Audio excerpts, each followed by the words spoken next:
జరుగుతున్నాయి. ఇవన్నీ ఈరోజు మనం ఇక్కడ కూర్చొని మాట్లాడుకుంటున్నాం. మీరు అడగగలుగుతున్నారు, మీరు విజ్ఞప్తి చేయగలుగుతున్నారు అంటే ఈనాడు తెలంగాణ రాష్ట్రంలో ప్రజా పాలన ఉంది, ప్రజా ప్రభుత్వం ఉంది.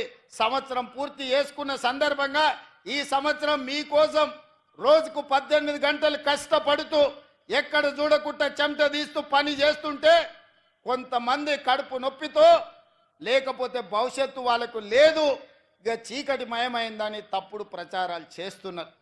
పెద్దలు కొంతమంది కలిస్తేనే ఏమున్నారా మీరు చేసింది కూడా చెప్పుకోలేకపోతున్నారు. 10 ఏళ్ళు మోసం చేసినోడే ఇవాళ బజార్ల మీదకి వచ్చి మీరేం చేయలేదని మిమ్మల్ని అంటున్నారు. 10 ఏళ్ళ పాలనను 10 నెలల పాలనను పోల్చి చూసుకోండి అని మీ ప్రజలకు చెప్పాలి కదా. మీ కార్యకర్తలు కూడా ఎక్కడికక్కడ విశ్రాంతి తీసుకుంటున్నారు, చెట్టు కింద మంచిగా దుప్పటి కప్పుకొని నిద్రపోతున్నారు. ఏందని పెద్ద మనుషులు అడుగుతారు. అంటే నేను అన్నా, మేము 10 ఏళ్ళు ఎన్నో కేసులు కట్టుకున్నాం, ఎంతోమంది జైల్లోకి పోయినాం.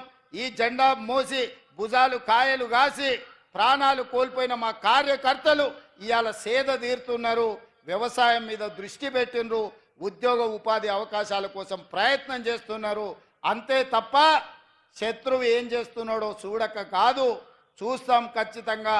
10 నెలల పాలన మీద వాళ్ళు చేసిన విష ప్రచారం డిసెంబర్ 1 నుంచి డిసెంబర్ 9 వరకు 10 రోజులు వాళ్ళు చేస్తున్న విష ప్రచారాన్ని తిప్పి కొట్టి చరిత్రను తిరగ రాస్తామని చెప్పడం జరిగింది.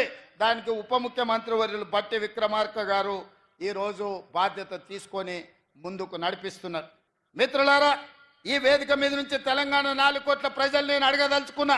ఆనాడు 1200 మంది విద్యార్థులు ఆత్మ బలిదానాలు చేసుకున్నది తెలంగాణ రాష్ట్రంలో నెలల కొద్దీ నిరసన తెలుపుతూ రాస్తారోకలు చేస్తూ వంట వార్పు చేస్తూ పిల్లలు ప్రాణాలు ఇచ్చి తెలంగాణ రాష్ట్రం తెచ్చుకున్నది ఎందుకు అని నేను అడుగుతున్నా. ఇవాళ 10 సంవత్సరాలు నిజంగానే రైతులకు వాళ్ళు బోనస్ ఇచ్చుంటే, వరి వేసుకున్న రైతులకు గిట్టుబాటు ధర ఇచ్చినుంటే ఈరోజు తెలంగాణ రాష్ట్రం సస్యశ్యామలం అయ్యి ఉండేది.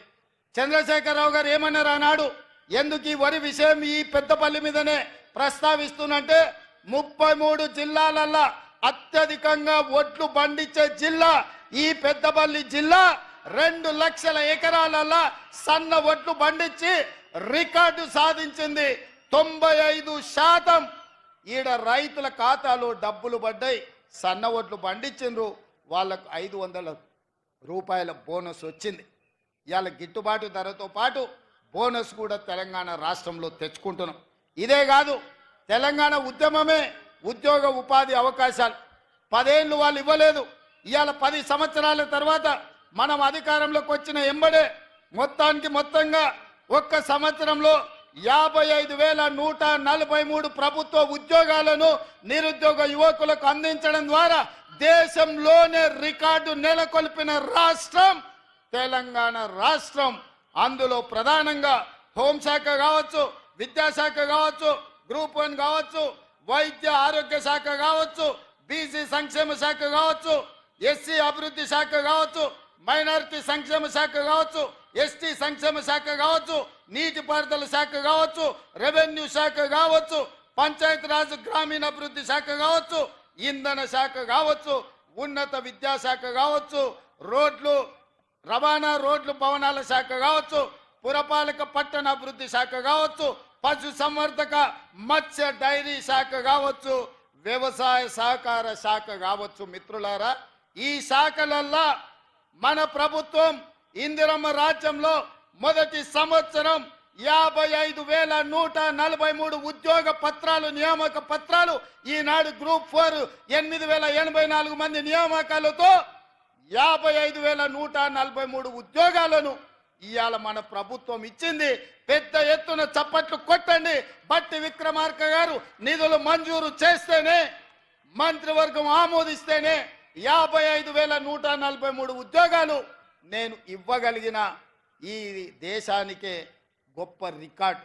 ఈ దేశంలో నేను సూటిగా కిషన్ రెడ్డి గారిని సవాలు విసురుతున్నా, లేకపోతే బండి సంజయ్ గారు మీ పక్కనే ఉంటారు, బండి సంజయ్ గారు, కిషన్ రెడ్డి గారు, నేను సవాలు విసురుతున్నా. నరేంద్ర